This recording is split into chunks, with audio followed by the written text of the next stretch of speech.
Good evening and welcome to the special meeting of the Land Use and Building Management Committee of the Norwalk Common Council.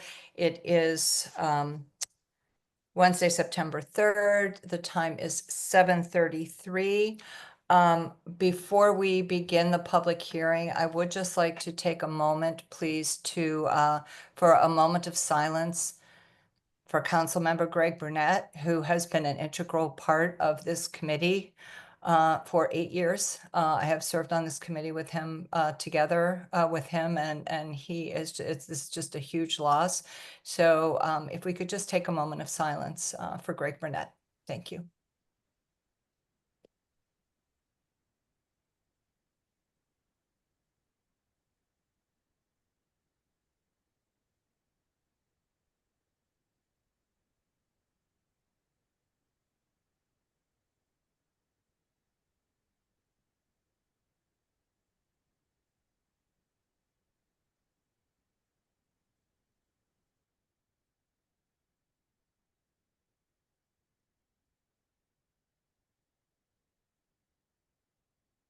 Thank you. The first item on the agenda is a public hearing, and I'll go ahead and read.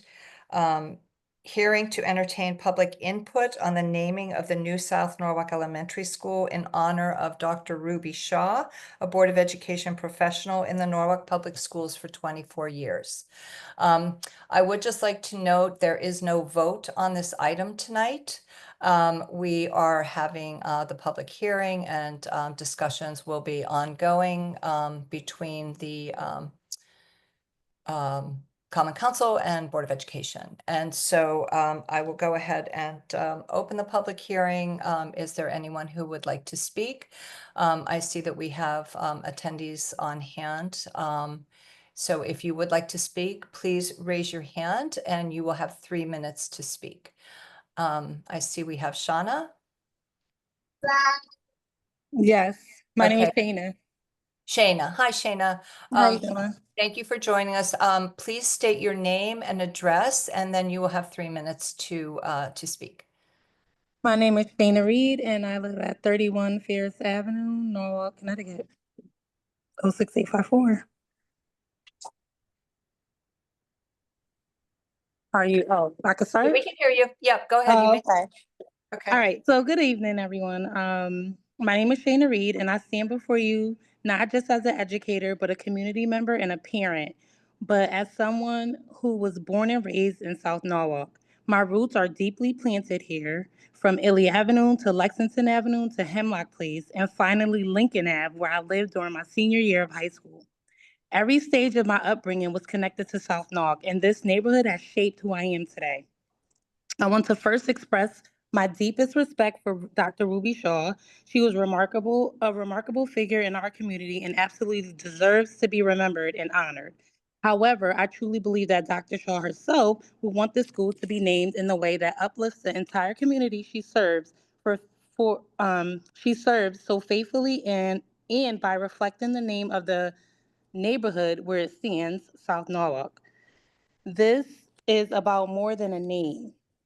It is about identity, pride, and belonging. When families walk through the doors of South Norwalk School, Sono School, they know immediately that this is their neighborhood school. Just as Silvermine Elementary is tied to Silvermine area, Cranberry Elementary is tied to the Cranberry section of Norwalk. Sono School represents South Norwalk neighborhood. This naming pattern has long created consistency and pride across our city. Our children deserve the same connection.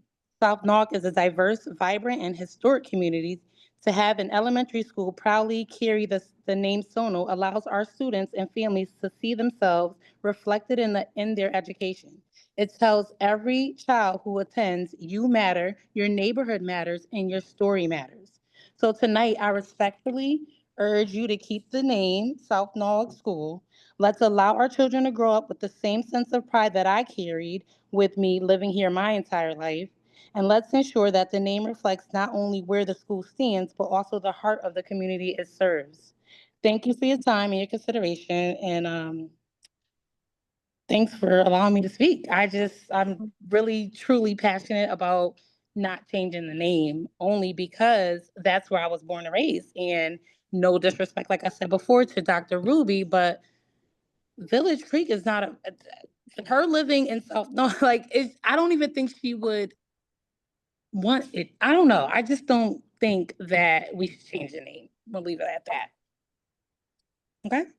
Thank you, Shayna. Thank you very much. Next person to speak, Randall Austin. I believe that must be Principal Austin. Hello, everyone. Good evening. Good evening. So we were out Randall Austin, 10 Arbor Drive. Thank you. We were able to engage our community today in a discussion just to get their input about the possible name change. So I just want to share with you the results of our survey. We were able to survey 58 community members of SONO, with the options being agreeing with the change, being neutral, or being opposed. So overall, with our community members of faculty and staff, we had 46.4% who were opposed. We had 33.9% who were neutral, and we had 19.6% who were open to the name change. I just want to share some comments from the responses. So of that number, of the 58, 37 were parents, 27% were open, 30% were neutral, and 43% were opposed. So just to share some comments, parent who agreed, I think it's a very beautiful gesture. It's an honor that the school would bear the name of Dr. Ruby Shaw. Second parent, I think it's a beautiful honor and I approve. Parent who was opposed, I lived in South Norwalk my whole life. I appreciate the name. I feel like it represents the kids in the area that go to that school because most, if not all, of the students attending the school are from South Norwalk. Parent opposed number 2, I don't think the name should be changed. It's in the Sono area and it's a neighborhood school just like Silvermine and Cranberry. I grew up in Sono. We have never had a school named after our community. Parent opposed 3, the name of the school is fine. In my opinion, there will be a lot of confusion, especially amongst children.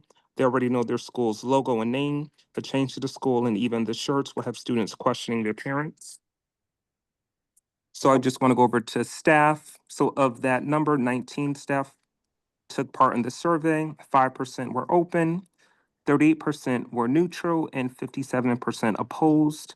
Staff opposed. I do not agree with changing the name of our school. We've been open for 4 years and our current school name already established and is recognized in the community. A new school name can create confusion for students, families, and visitors who have come to know us under this existing identity.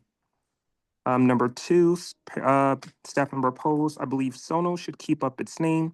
While Dr. B. Shaw was remarkable, however, Sono is a neighborhood school and it's the name that reflects the community it serves. And then just the last comment, and let me know if I'm on time. Ruby Shaw is the reason why we are here today. In 1980, Columbus School was being closed due to the percentage of minority students under the desegregation laws. Columbus School was closed. Ruby Shaw fought for how important it was for the community to have that school. I'm the only staff member that was hired by Mr. P and taught at Columbus for 20 years and saw the work that Dr. Shaw and her guidance started at CMS. She was amazing and cared for her community. I also wonder which building should be in her name. That special old unique building at Concord that is now a staple of South Norwalk. I would love to see it as the Ruby Shaw building that also includes Tom Kretsch Gymnasium and also Arthur Piercino Way. And I just shared this to, again, have our community engage in the conversation. And we just ask that you continue to do so through this process. Thank you. Thank you very much, Principal Austin. Is there anyone else who would like to speak for the public hearing? Please raise your hand. There are still several people online that I can see, so please feel free to raise your hand. Barbara, as a council representative, do I speak at this or later? You may speak now. But I'd like to But also, there's no vote. There will not be a Yeah. vote. Yeah, so but if there are others who are, want to put their hand up, I Oh, I will do. wait to Yeah, go I do see. next. Yep, I do see. So Fanny would like to speak. So if we could move Fanny over. Fanny, you are unmuted.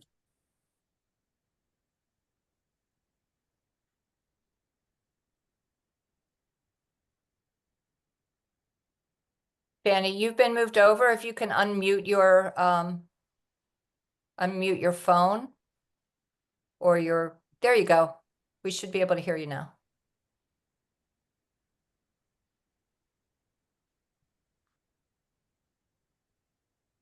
We can't hear you, Fanny. Maybe try. Hola, There, okay. I think I hear you.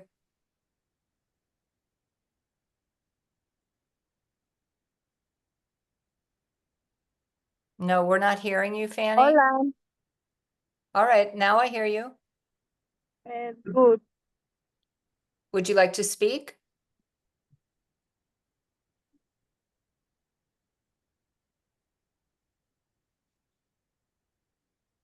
Fanny, would you like to speak? We can't hear you. No, No, okay, okay. All right. Okay, then you can go ahead and mute yourself. You can mute your phone again. There we go. Thank you. Okay. Is there anyone else then who would like to speak? Please raise your hand. I do see someone on an iPhone.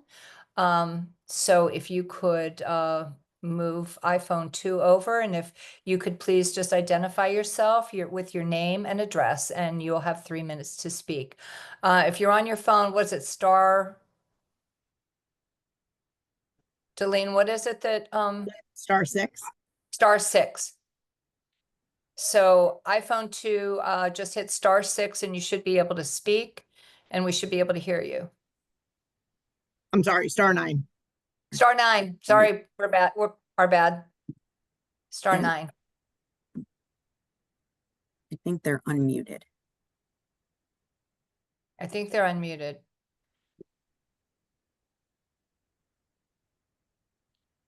There's no phone number to identify, so it's iPhone 2. You are unmuted, so if you would like to speak, please do so. Is it I? Can you hear me? Now I hear you. Yep. Sure, thank you. So just give us your name and address, and then you have 3 minutes to speak. Okay, my name is Fatu Bolivar.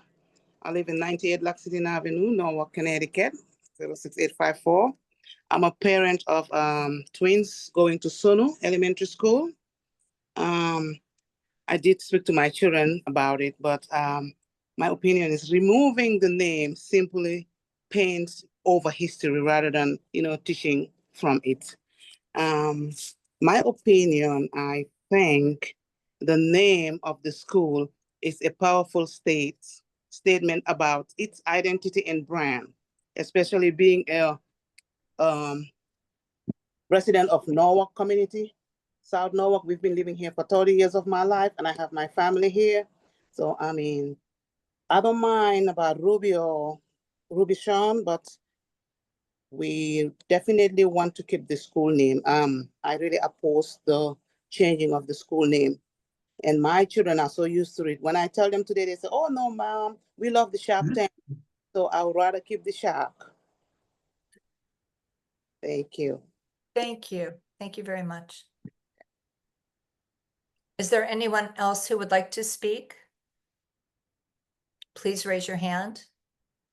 There are still some people who are online, so I want to give everyone an opportunity.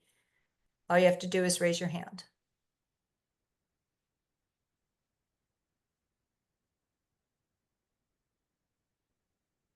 Okay, so it doesn't seem like we have anyone else who is going to speak for the public hearing. And as I mentioned, we are not voting on this item tonight. Discussions will continue. We want to, okay, Ms. Ayers has her hand up. Go ahead, Ayers. Councilperson Smith, if I'm out of whack, but I wanted to address and speak to this item while we have the public on and different people on, if that is okay with the chair. It is okay, yes. Thank you. Principal Austin, which is so hard for me to say because I know him personally, but I'm so very proud of him. I thank you for lifting up your community conversation with the current students that are housed in that building. But I think we as a council have done a disservice to the community because there's always this narrative of that buildings, public buildings belong to certain departments, and that's just not true. Public buildings are just that. They are owned by the city of Norwalk, and our ordinance and charter outlines the procedures in which this body handles public buildings. In addition to that, the community of South Norwalk has been whitewashed and regentrified in so many ways, and we've had so many conversations about that. We have had conversations about that when it has come to traffic and infrastructure and utilities and just common needs that are requested and lack of in that community. And we have heard on different committees on different days about lifelong residents of South Norwalk feeling that we are disingenuous in the way in which we address concerns of theirs. When we got to the part of breaking ground on this building, I, in this committee, showed my disgust and disapproval of the building because I wanted it to be the best we could possibly give that community because they had waited for so long. And I thought it was not only the right opportunity, but it was the least that we could do for a community that had been without a neighborhood school for decades. I don't think any of those persons who were on that council or those that are sitting on the council now ever thought that anything we did was not going to honor the historical neighborhood of South Norwalk. It is hurting me because that is a vibrant community, but let's be clear, it has always been a vibrant community. But the city in its totality has done a negative job of teaching the correct history of that community and the people of that community. Bermuda's coming in on Thursday. They'll be able The to get their naming keys of the this week school as they check it. is a way to teach The history. teachers, we need your key person. The naming of that Your school rooms, when you put it on. has Somebody more, needs to mute themselves. Excuse me. has Excuse more me, Ms. Ayers, somebody needs to mute themselves. Mr. Freyer, might be you. Mute, if you could mute your computer. Oh, you heard so I didn't hear it. Yeah, sorry, no, we were hearing some distraction. Oh, I'm so- so sorry. Okay. Okay. Has more historical importance to this community And that please, if you have maybe bus- some of our make sure the bus driver public stays. realizes. Bus. And so I know we are not taking a vote and we eagerly want to listen to Names in the room. the Sometimes it's- perspective of our constituents. But I hope those constituents that are online and those people that represent the Board of Education that are online understand Crystal that Jones, there's a generation of people Travis has a- who have been waiting for this It's all the school. same name. It is a generation of people who have given up too much in order to have a neighborhood school If you need. that represents more than I just know, Patty, you asked about a handicap architecture and accessible some plants that we put in the out common, there. right, That there's a school common was a common living, part breathing that entity they before need we even to enrolled the We'll first send that to you. student. Tell parents And maybe we have so you done need a poor handicap job accessible, telling the put story that there. If and the you stories of the group, many people you wanna be next to each other, who we were teach you that there's not a instrumental lot of connectivity of making this a there, reality. so that they And so if you need a cot, put that on it's there, hard for me to hear request to the hotel, individuals you who can't want to guarantee say, we need to keep this Sono school because because that's what we're used to. We should be used to our history.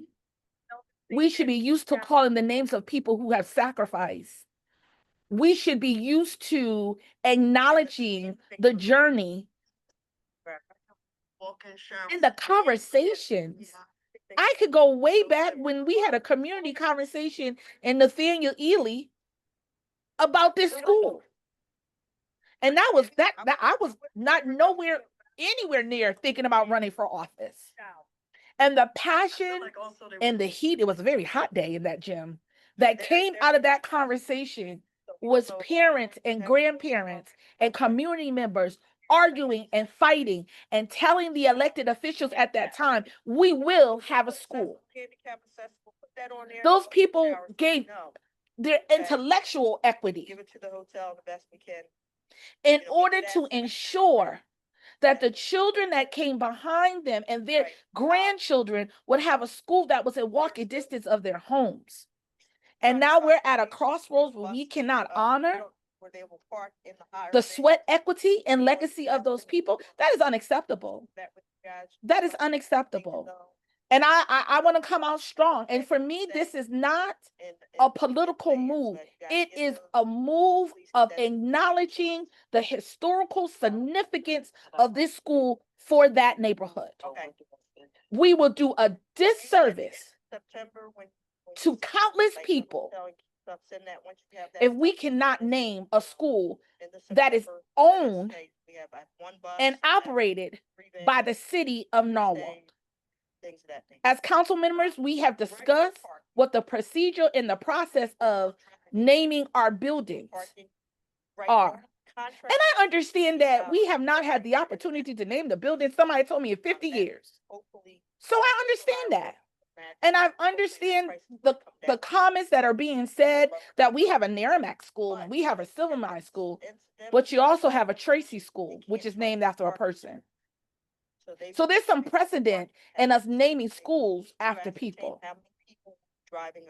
We had a Columbus school Ms. before Ayers? yes. There's, I'm sorry to interrupt, but we're still hearing that, that background noise and I can't quite tell where it's coming from. Oh, I don't know. So it's quite distracting. So I just wanted to point that out that we're having a problem. And then I would like to ask if, you know, if we can wrap up and if there's. I will wrap up. I will wrap up. Yeah, thank you, because I did see President. another hand pop up. Oh, from the public, absolutely. Yes, yes. But again, I really want us to caution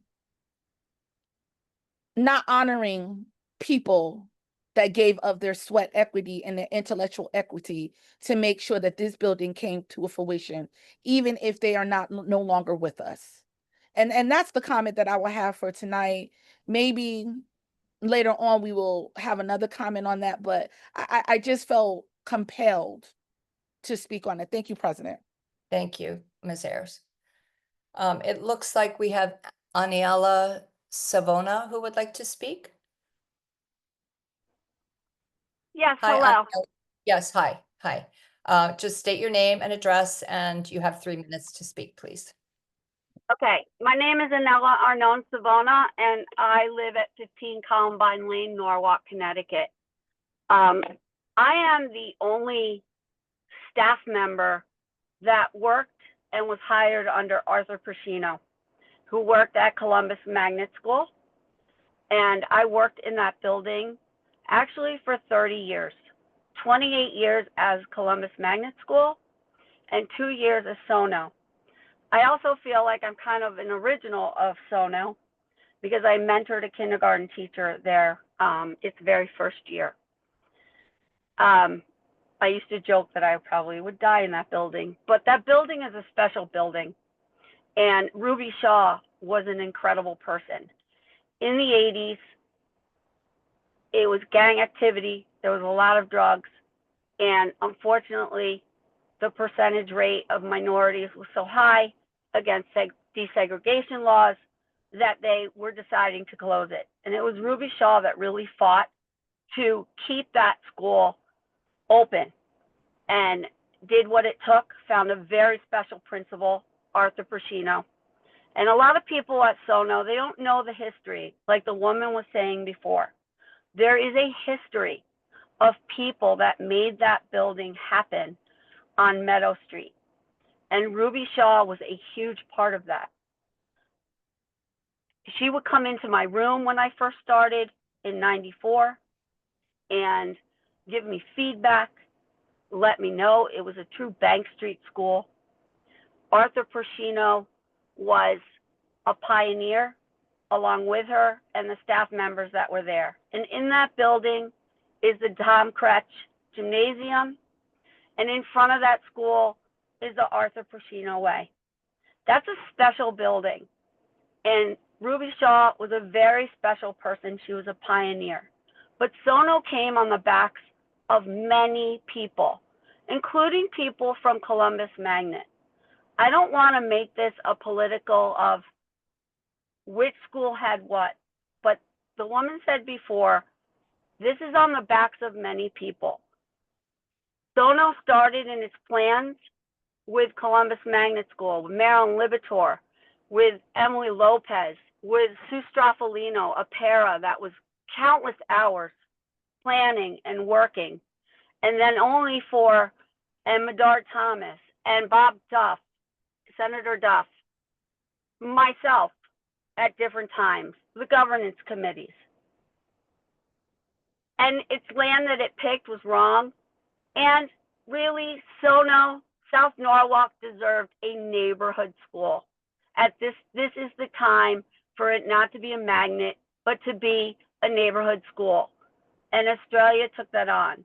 But it was the plans of Columbus Magnet School that was on the desk of Dr. Adamowski that got it really going. And a lot of people don't understand that. The Sono community doesn't understand that, but I do. I lived it and I was there. And I had the opportunity to work under Ruby Shaw at different times, just as somebody who came in and checked in on the school. A school is a special place, and she was a special person. But I also want to say, or bring up the idea of the building at 46 Concord Street and what Ruby Shaw did for that. And that building is still working and still an educational center, where there's the Arthur J. Persino Way, where there's the Tom Kretsch Gymnasium. I wish that my predecessors were on tonight. I don't know if they knew this was happening, to speak about Ruby Shaw. But either way, whatever school, I am neutral. I am all about the history and people learning the history behind it. In fact, the principal of today at Sono School was my first grade student at Columbus Magnet School. So there's a special tie, because if it didn't have the magnet school, there wouldn't have been a school in South Norwalk. But it was very important when Amaris Melendez, when we were taking a picture the second year, and she said, it's been 40 years since South Norwalk had a neighborhood school.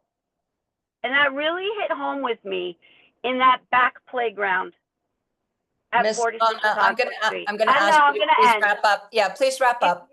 I would like to suggest that we make where Columbus Magnet School was the Ruby Shaw Educational Center, where the family center is, because she also was about community. Whatever your decision is, I just think that it's important that you brought this up, because we are now talking about the history of South Norwalk and about this wonderful woman. Thank you for letting me speak. Thank you. Thank you very much. Is there anyone else from the public who would like to speak? And then I will turn it over to Ms. Young. Go ahead, Ms. Young. Councilmember Young. Thank you, Chairman Smith. So I am deeply, deeply disappointed.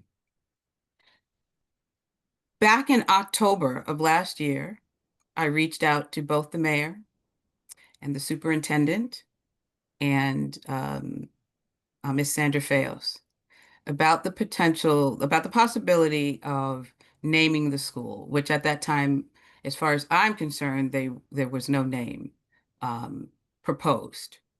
And I shared significant information about the accomplishments of Dr. Ruby Shaw. And I had the pleasure of meeting her and working with her from time to time. And she was a phenomenal woman. And not until about a month ago. Well, I think the conversation was that we would then have community discussions with parents about naming the school. At this point, we're talking about renaming a school. And I think that I don't know how we got here, but it's disappointing. And so I'm disappointed in the process. I asked about this. I told that there would be parent meetings to discuss it. Is it not until now that we are actually having this conversation? I think as the principal shared just a few days ago, a couple of weeks ago, this was brought up. So bringing this up at a time when a name has already been chosen seems disingenuous. Saying that there would be a community meeting with parents and that not happening until after the school was named is disingenuous. And I'm very disappointed. I can't say it enough. Now we're saying kids, now we're putting the emotion about young people feeling, connected to the name. Well, of course they would, right? Of course they would. And I have to back up a little bit, and I thank Ms. Ayers because you made me think about this process. Being in this community, and well before being on the council, there were several of us in this community who talked about the new school, the proposed new school, and what that was going to look like and be like in our community. And we were labeled people who were against education because we questioned the process, what the school was going to be for this community. But thankfully, we've moved forward and we have a building that I know that we're all proud of. It's a beautiful building and it is long overdue. But this process, I don't know what else to say about it. It's not right. And if we as the city have an opportunity to name these buildings because we own those buildings, right? And so if we have the last say on that, I just feel like we did not do this the right way. The last that I was told when I asked about this process was, well, that signs were paid for. Well, when I asked about it months ago, I was still told there would be meetings. And that did not happen the right way. I don't know what we can do about it. I've been told now that maybe we could dedicate the building to Dr. Shaw, but I will tell you, living in South Norwalk since 1991, the identity of this community did not start to change to SoNo until Washington Street was being developed. So now we're taking something that was historically South Norwalk and changing it to SoNo. Where does it just does not make sense. And so for me, and to hear other folks say that there are other schools that are representative of their areas, that is true, but there's also Brian McMahon. There are also schools that are named after people. And Dr. Shaw was instrumental in the South Norwalk community, the other side of Washington Street. And the complexion and the identity of the community has not changed, only changes as the community changes. And I think we are at a point in time in history where we need to be diligent about making sure that we identify and continue to lift up people in our community who've been instrumental in moving us forward as a community and as a people. And Ms. Shaw has done that. She has created the I Have a Dream program that was in Washington Village that is now Soundview Landing. And as folks have said, her contributions to Columbus School, ensuring that it was a magnet school to at least ensure that there was a school in South Norwalk. I think that deserves consideration. And for me, there was no consideration given to this. And I think it's disrespectful. And that I really can't say much more about that. I'm feeling passionate about it. I understand the young people and I understand the folks who've moved to this community and now they love the name SoNo because it changes the complexion and the history of South Norwalk. We know that. As this community starts to grow and continues to develop, we don't want a school that represents what this community used to be. And Dr. Shaw was an African Cuban. She had Latino background. She had African Cuban background. She represented what this community was for a very long time. And I think naming the school after her would only be appropriate. But I again am truly disappointed in this process. And I know we're not voting on it, but I hope we think about it. You know, the fact that we actually still spent money on the signs, and I get it, without going through this process the way that I was told that it was going to be, speaks volumes in my mind. And I'm disappointed in that. And I that's the only word that I can really say right now, because it is a huge disappointment. And I know that there were several other people in the community that knew Dr. Shaw, that raised her name, and the fact that that was not done until the very last moment, and we're just talking about it, puts people at odds with each other, unnecessarily so. Unnecessarily so. So, I thank you, Chair. Yeah, and- thank you. Thank you, Ms. Young. Okay. Okay, so, we've had some very important voices tonight. As I mentioned that on several occasions, and Ms. Young just reminded us, we are not voting on this tonight, and we will, take this up at a future meeting. So I don't see any other hands, so I'm going to go ahead and close the public hearing now. Thank you all who came out, and thank you to all who spoke. Now I'm going to call the land use meeting itself to order at 8:09. Our roll call tonight, we have Councilmember Ayers, Councilmember Nicole Eady, Councilmember Jim Frayer, and myself, Barbara Smith. And joining us tonight also Councilmember Darlene Young and Jalen Seed. Next item on the agenda is acceptance of the minutes of the regular meeting of August 6, 2025. Do I have a motion, please? Ms. Eady moves the minutes. Are there any deletions, changes, corrections? All right, seeing none, all in favor, please raise your hand. Ms. Ayers? I know you were here. Okay, opposed? Abstentions? That carries. Thank you. Moving on to public participation. Is there anyone who would like to speak on the one item on the agenda? We have the school construction on the agenda. Please raise your hand. Okay, seeing none, I will close public participation. We have no old business. Moving on to new business. Item A1, authorize the mayor, Harry W. Rilling, to execute an agreement with Antonazi Associates PC for architectural design services for the Westport Avenue Fire Station, Station 4 renovation and expansion project for a total not to exceed $311,200, account number noted. And 2, authorize design contingency with Antonazi Associates PC for the Station Number 4 renovation and expansion project for a total not to exceed $31,120, account number noted. Will someone move the items, please? Mr. Frayer, thank you very much. So this has been a long time coming. We, had a lot of discussions about this fire station over 2 budget periods. I do believe we have Deputy Fire Chief Mark Conti, who is in the attendees. So if you want to move him over, and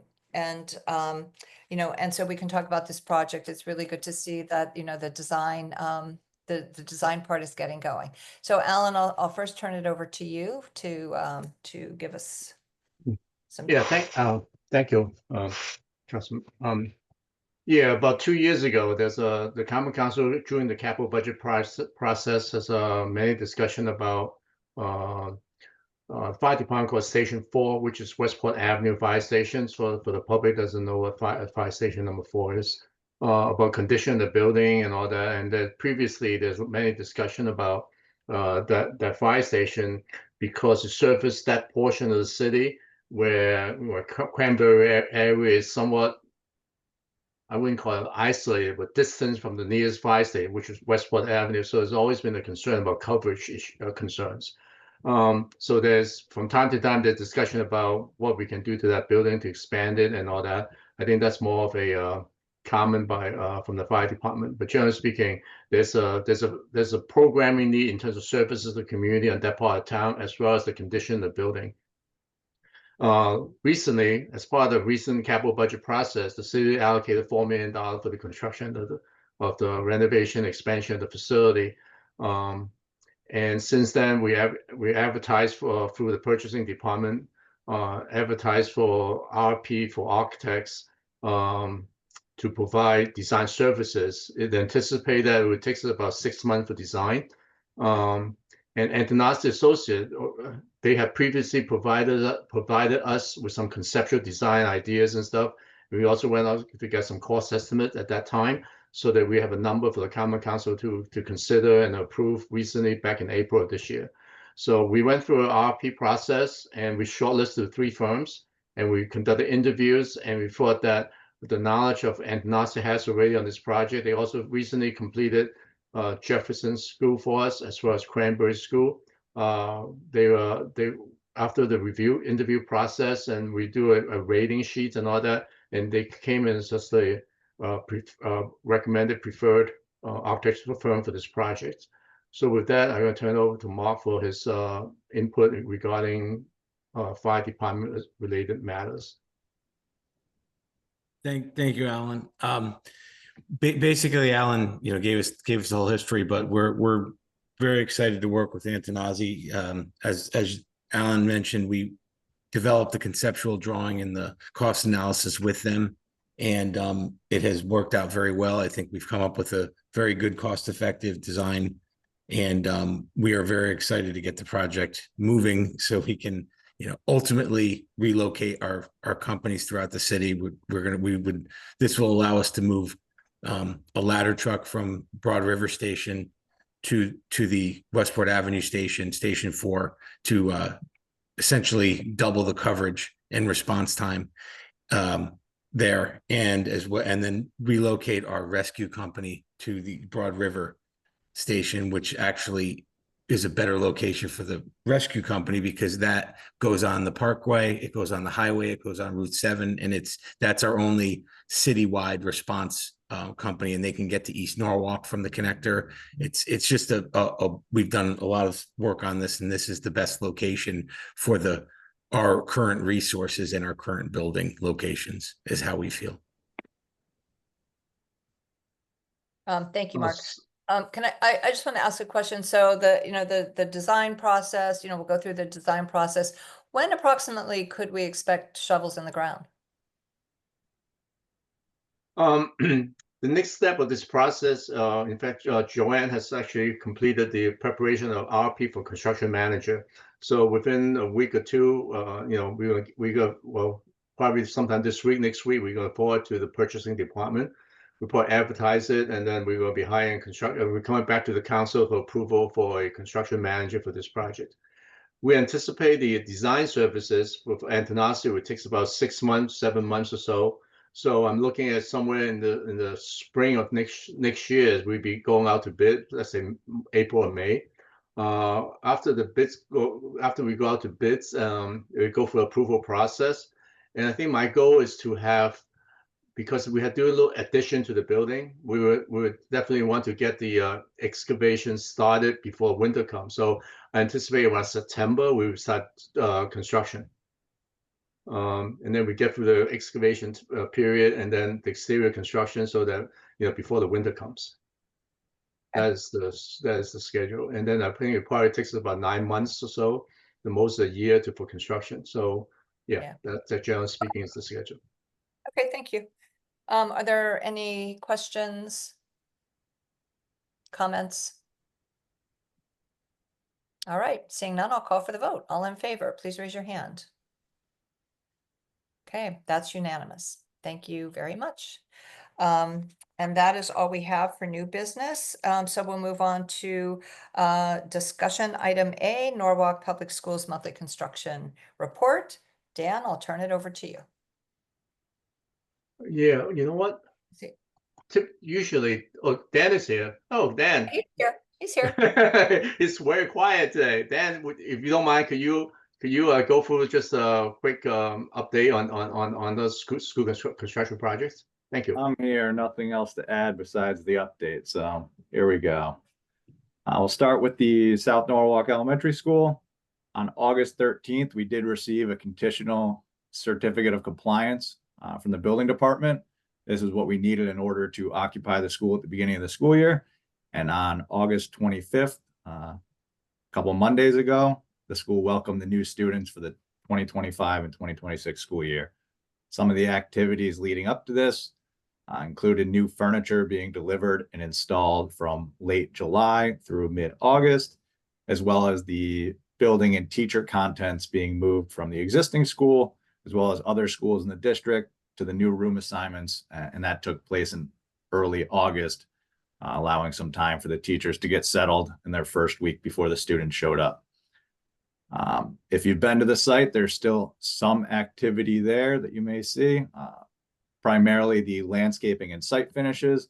They're substantially complete and will continue into the fall planting season. This includes some of the grass and other landscaping plantings around the outside of the school. And that's mainly to hit the planting season, as well as finish up and clean up before we move off of the site. Outside of this, the project team they're still members of the construction management team, visiting sites, scheduling punch list items and new training for Board of Ed. That includes equipment and other systems within the school. And they're compiling turnover documentation to close out the project and give the Board of Ed facilities the information they need to operate the new building. Dan, do you want to share your screen if you have the photos? Oh, I do have it here, and I was reading it and assumed it was shared. Yeah, no, sorry. All right. We do love those pictures. Yeah, a couple of Fridays ago, when before the school opening on Friday afternoon, the Board of Ed had a event with kids and parents between 1 o'clock to 3 o'clock for a little tour, and they had some hot dogs and burgers there on site, kind of thing. So it was very well attended, and we are currently still scheduled for ribbon cutting on I think it's the 15th, Monday at 10:30, I think it is. But I think the notice will come out from the mayor's office under PR Public Relations department.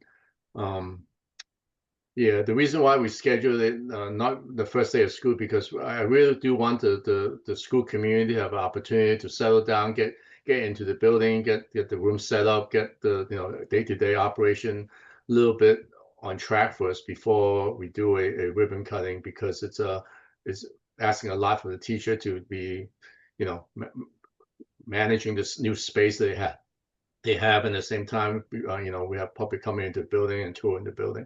So again, it's I believe it's September 15th at 10:30. So if you can, we'll put it on your calendar. The formal notice will be issued later on. All right. And to the right here, we have the plaque that's near the entrance of the school.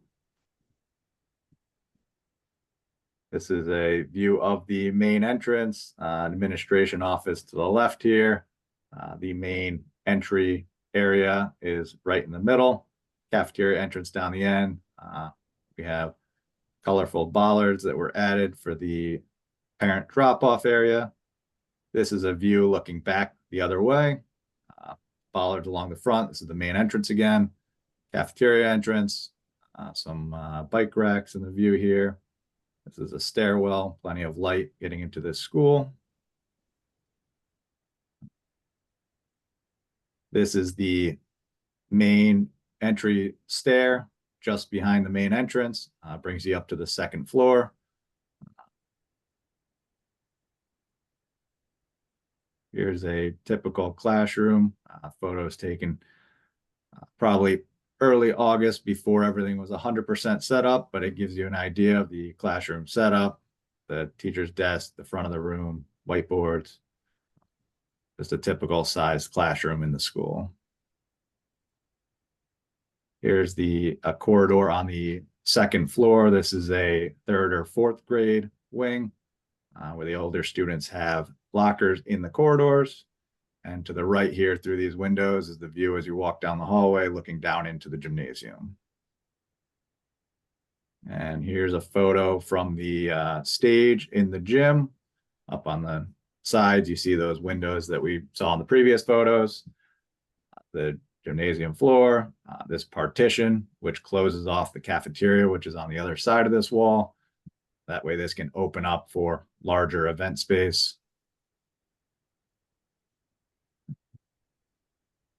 That's what we have for photos on the South Norwalk Elementary School.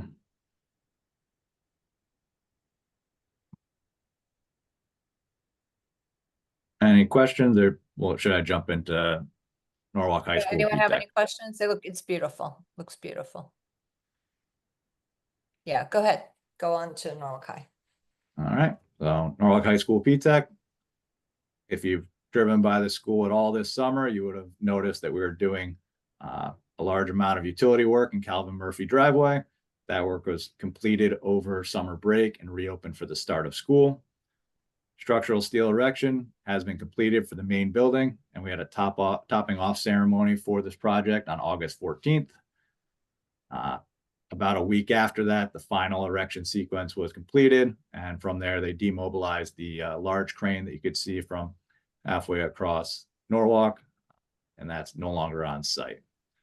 Site retaining walls have been installed at the end of the multi-use field. That's on that one-way exit driveway closest to Strawberry Hill and along the Narragansett softball field.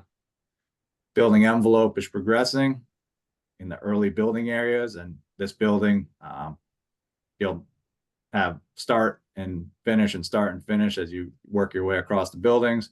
The first building area you can see here, they have progress on the building envelope. You have the brick facade, metal panels, window frames are going in. And we jump to the photos, you'll see a little more detail on the interior of the building where we have MEP rough-in, ongoing in classrooms and corridors. You'll see metal framing, masonry partitions, and that continues as new areas and different buildings open up. And the building is scheduled to be completed for the fall 2027 semester. And after this, the total project completion is expected in fall of 2028, which includes the existing building demolition, as well as the site development with the football field, tennis courts, field house, main parking lot, and other site-specific items. I'll jump into a couple of photos. This is actually if you were out there on August 14th, you'll know that more of the building was erected because that beam that they placed was over in this area. This is a late July, early August photo, and it shows how quickly the steel does go up.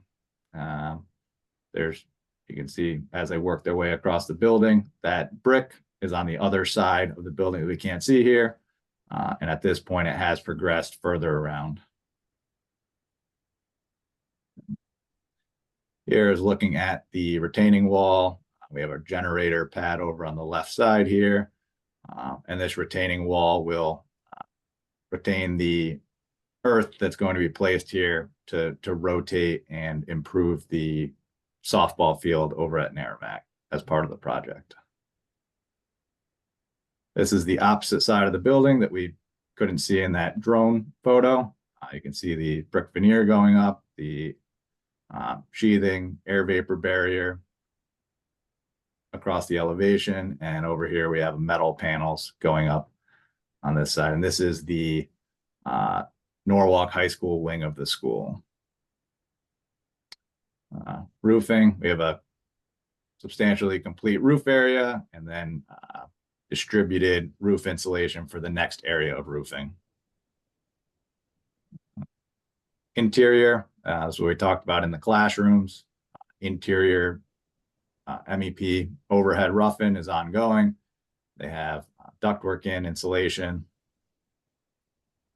Looking in a corridor, sheetrock at the top of the walls is completed, making way for additional MEP roughing.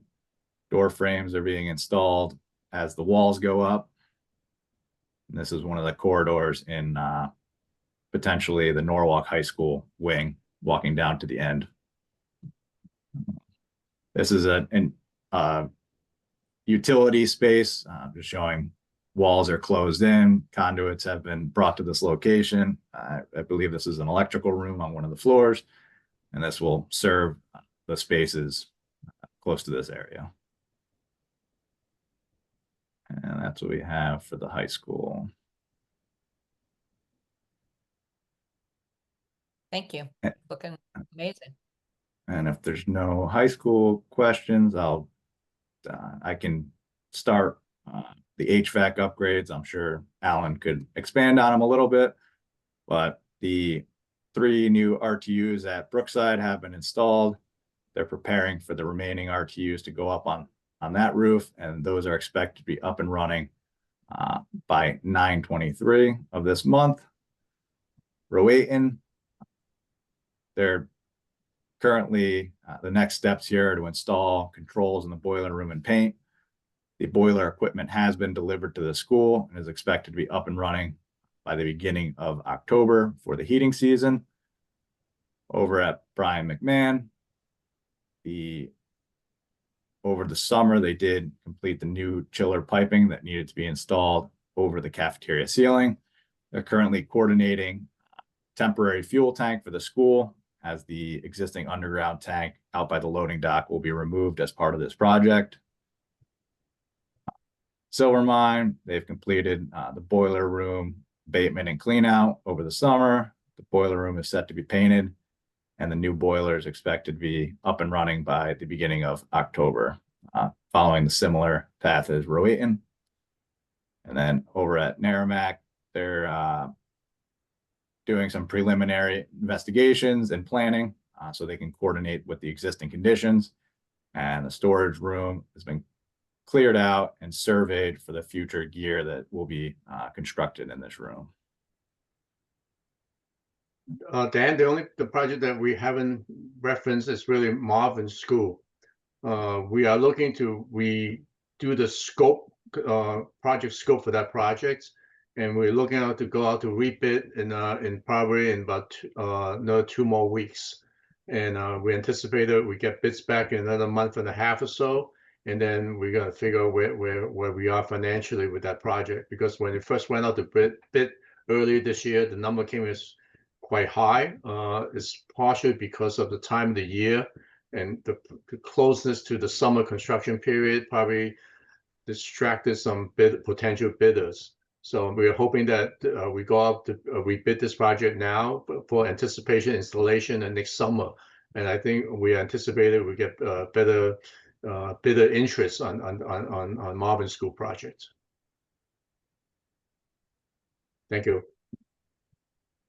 Just run through a couple of photos. The Brookside RTUs. Here's one of the units set, an existing unit, or likely the same unit in the air, about to be set on the new curb that was installed. Project schedule. The Rowayton boiler project, the concrete pads have been extended to receive the new boilers.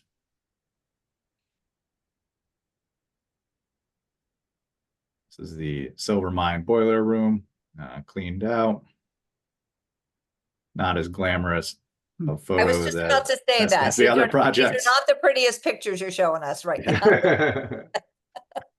It's a MEP project, and it's not new construction, so it's not as tidy as the others. But Brian McMahon, this is the new chiller piping that we talked about that was installed over the summer above the cafeteria.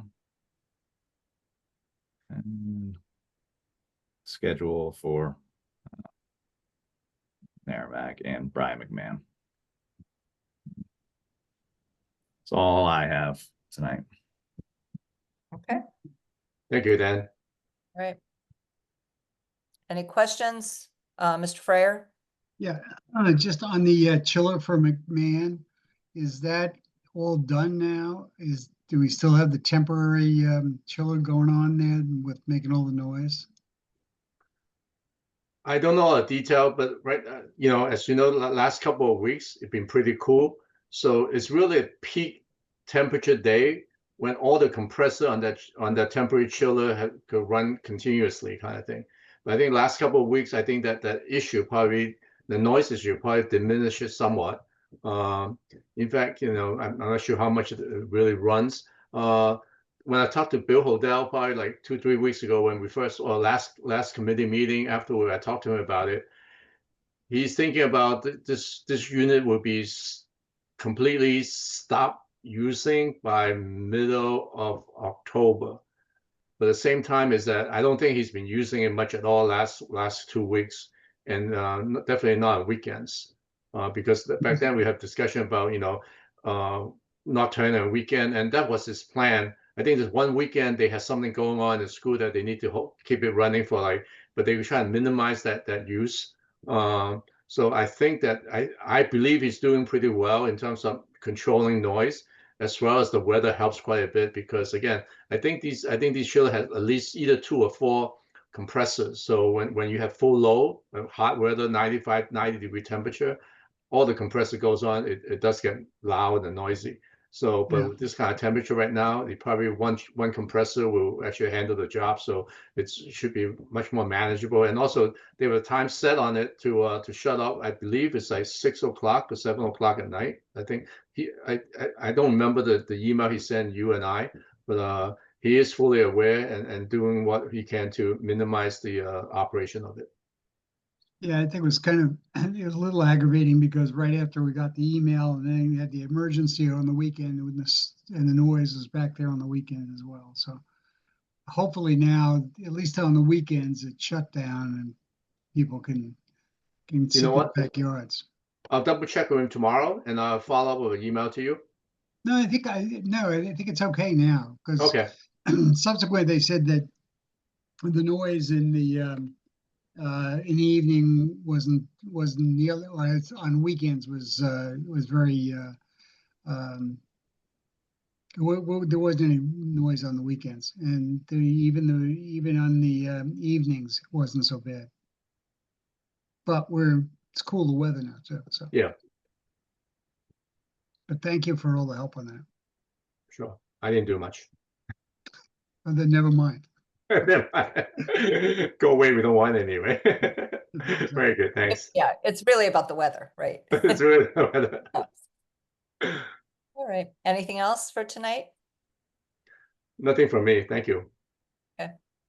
All right, then I will call for a motion to adjourn. Ms. Edie, all in favor, please raise your hand. All right, that's unanimous. Good night, everyone. Thank you. Thank you.